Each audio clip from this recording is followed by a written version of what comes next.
Alright, so I was going to add some subtitles here, but it's honestly way too complicated for me to be bothered with that. So I'm going to give you a quick rundown of some of the things that are featured in this new mech. Orion, or Orion, however you want to pronounce it. First off, it has a semi-homing projectile ability with infinite range. This ability does not deal damage. It does need to, fly and hit a target. So if you hit a wall or something, it doesn't count. And it goes into a short cooldown. Orion has 24 energy. Its speed is 23 kph, which is the same as Tengu. Its HP is 106,800, which is actually the first of that HP group. It's slightly more than Guardian, slightly less than Ares, which is interesting. It has a stupid number of other stats, though, including Hunter's Mark damage, shield piercing damage, missed mark cooldown, which is 3 seconds. If you miss, that's 3 seconds before you get it back. Mark transfer distance, mark duration, mark stasis duration, shield piercing ratio, and yeah, that's about it. I will get into this ability into further detail in some testing later in the video with escape, so make sure you stick around for that. Here's a quick overview of the ability itself. You can pause the video to read this for yourself, but again, I'm going to go through all of this later. These are the 2 implants. One increases the shield piercing, and one increases the stasis duration, which, in my opinion, is probably not going to be worth it. So I can tell you that right now. 3, 2, 1, go.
3, 2, 1, go. Get out of my way.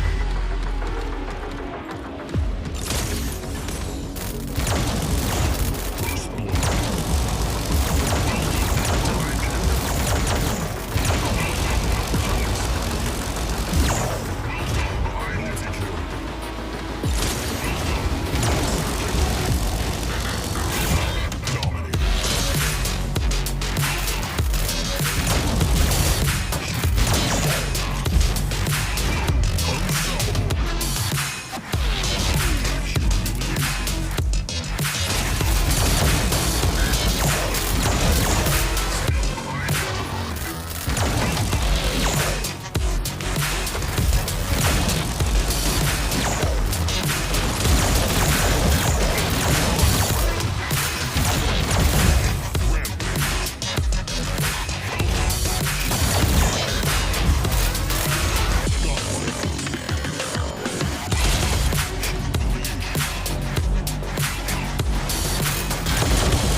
Okay, so here I am with Scape in a custom match on the test server.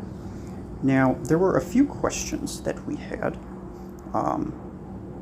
among which the question of, can you pierce through Panther or Aegis impenetrable shields? And the answer is no, you cannot. And that is simply because it would probably be too complicated for them to add that in, because these are mechs that can just walk away from their shields as opposed to being physically attached to them. So as you see, the damage from a single shot is about 1.5 thousand. When I hit this Ares in the back, that's 3,000. Double damage, back damage. You know that. So when I apply Hunter's Mark, I then deal 3.7 thousand damage, and here's where the stats are actually kind of lying to you. For one thing, the Hunter's Mark ability grants back damage, period. If you hit someone with it and you hit them in the front, they will take it as if it were rear damage. If you hit them in the back, it doesn't do double damage, it just, stays as back damage. They will also, anyone firing at a marked mech, not just the Orion firing it, but also your allies that are firing at this marked mech, they will get a slight damage increase to that mech. It is labeled as plus 150%, but it's actually 150% or plus 50%. You can tell that from the 3.7 thousand after I marked him, because the 3 came from the back damage and the 0.7 came from half of the 1.5. So now another interesting feature is the shield piercing ability of this mech. When you mark an enemy with a personal or wide shield, Ares or Juggernaut specifically, which you can do whether they have their shield up or not, a Aegis Dome or a Panther Stasis Barrier will actually block the Hunter's Mark projectile, and it'll keep them from being hit, which is very nice for Aegis, and kind of just makes Panther better than what it was, but who even cares at this point, right? So when I mark this Ares and I fire at it when it has its shield up, it takes partial damage to the shield. Part of the damage is pierced through the shield, and this is determined by the shield piercing damage and the shield piercing ratio, which, if you didn't bother pausing the video to read it earlier and figure it out for yourself, I will explain it to you in detail. So basically, what it is the shield piercing damage is the extra damage that you do to a shield. Now in this case, the shield piercing damage is labeled as 88%.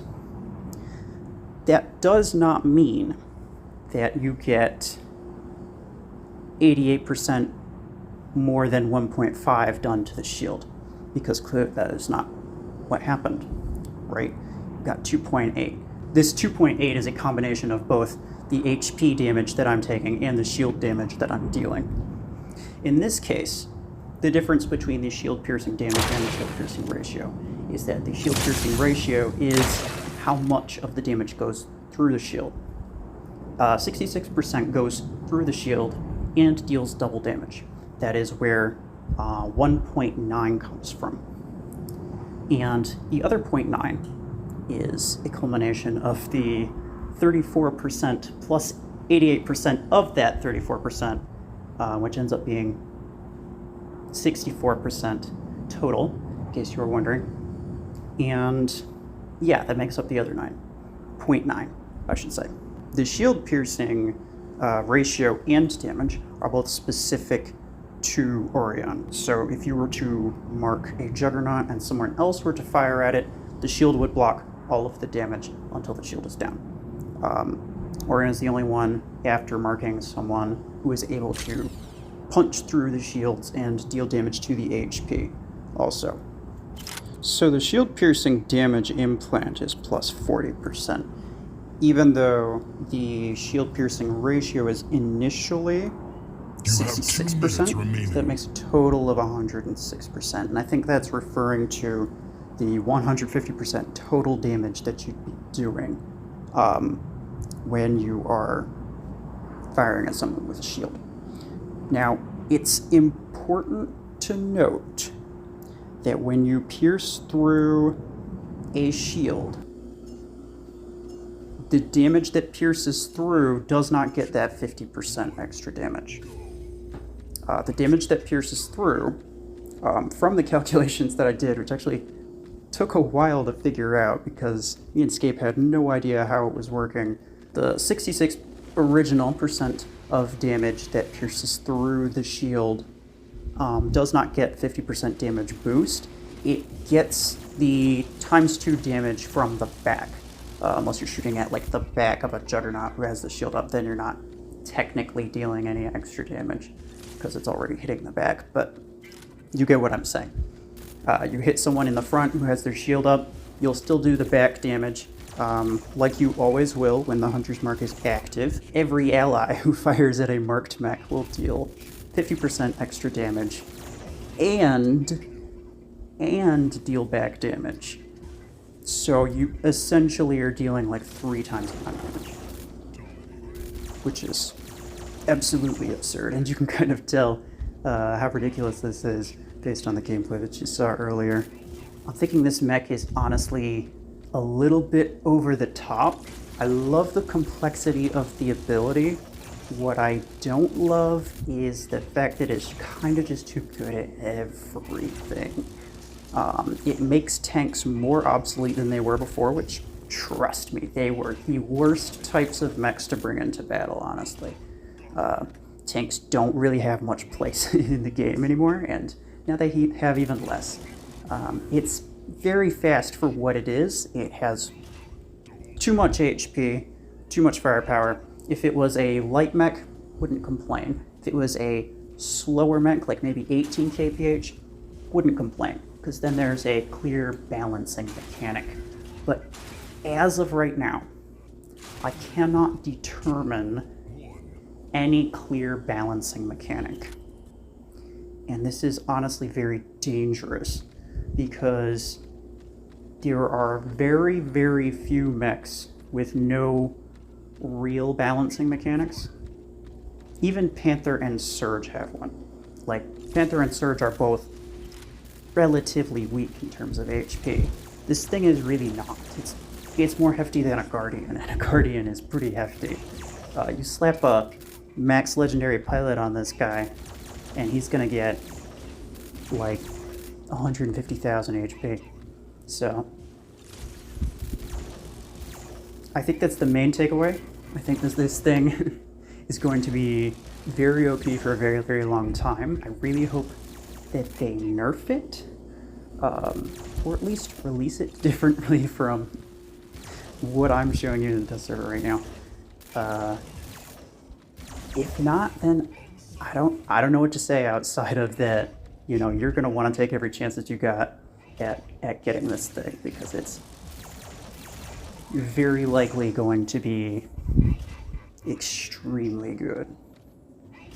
I would label it as similar to Stalker in that it is it excels at bot farming, which is another fantastic exploit for the fact that bots exist in a game where they really shouldn't exist. But hey, you know, that's just my opinion, right?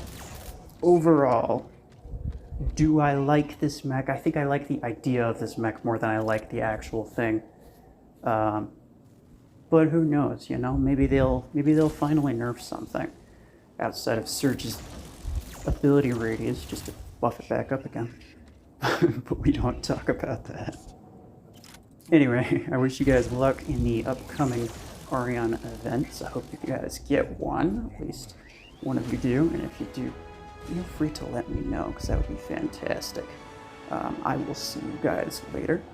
I hope you have a great day.